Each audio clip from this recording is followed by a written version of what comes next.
John, with Nick Foligno moving to center, what do you think that has asked of his play different than when he was playing on the wing?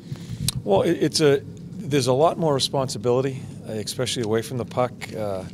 You're playing more of the ice. You're playing end to end. A lot of different coverages come into play down low as far as responsibility. It's a little bit different than wing, and just there's so many different things that you, especially away from the puck, that you have to worry about, and he's handled himself really well. It's been impressive to see how he's even overperformed so far from last year. Do you agree? What areas might you see? Yeah, he is. I think he's been a little bit more consistent, especially at the beginning of the year. He's growing into a leader, still working at that. So there's a lot of things in his plate. And then a switch of a position, we talked about it during the summer. I think he readied himself, and that's what Nick is. Nick is just one of the veteran guys in the team, knows this needs to happen right now and has just accepted the responsibility. When you talk about that conversation this summer and preparing, is it just understanding the different responsibilities of the role? Were there different things he had to do to be ready? No, and to me it's a mindset too, just to prepare himself for, especially for the coverages. There's so many little nuances down low under the hash mark that wingers don't do. If you watch wingers when they come in the end zone, they're the first man back. We like to keep them as a low guy.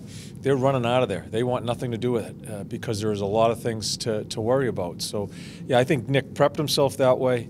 Again, in my conversation with him, the first thing that came out of his mouth, anything I can do to help the team. And that's what he's about. We all know that, not only with the hockey team, but in the community here. So he's handled himself really well. You'd like both special teams to be good, obviously, or at least average to good.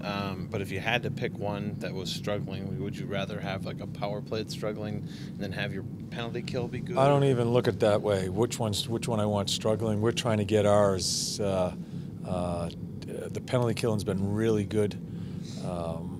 We have lived a little bit here and found our way to win some games really basically without a power play.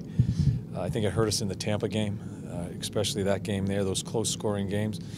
So I don't look at it that way as far as which one do I want good and bad. I want them both good. Why do you think? Oh, sorry, go ahead. So when you look at the power play right now, is it the same issues now as you saw, in the first week, 2 weeks of the season? Well, I think the last game we played, our power play, it's zero setup. The concept, the foundation that we did have, even though it was struggling, was out the window the last game, and that's just frustration. Guys start trying to turn into individuals, and then you're just not on the same page.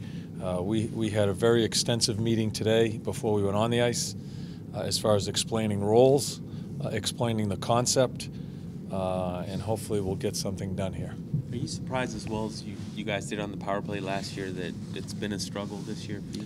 Well, we started off fast last year. The last 25, 30 games, it was a bit of a struggle. And again, it's just defining roles and simplifying things.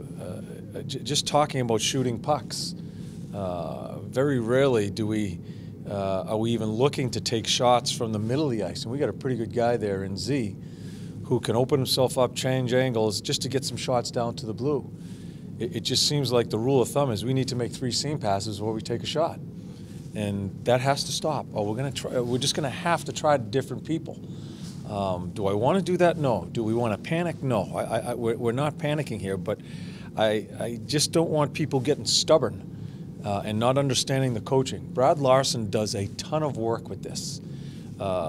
Video, meetings, he does a ton of work with this. I want them listening so we can help them. I know, when you're talking about special teams, either side, there's disciplines that they have to, kind of maintain. But like with the power play, would you sometimes just like to see a guy take the puck to the net and create havoc? I just like to see a guy take a shot. I mean, there are times it's not so much taking the puck to the net because sometimes a lot more of the time you're boxed out. Unless you get that puck in the top half of the ice. I like to see us play more in the top half of the ice. And then maybe if we take some shots, we may have an opportunity to take a puck to the net. But not until we start taking shots from the top half of the ice. You talk about the balance between giving them too much information and just letting them play. In this situation, do you know where to go with that? Yeah, we do. I think today's meeting was very important, just explaining roles, trying to find out what people, we let them talk. I think that's very important. We see the game as coaches differently. We're not even close to the creativity that these guys have. We have good people. And they're creative people. We listen to them a little bit, but we also have to give them a foundation that they have to live by. Then we let them play. It's gotten to the point with the frustration level that it was individual stuff the last game, and we're very fortunate. We find a way to win another game without a power play.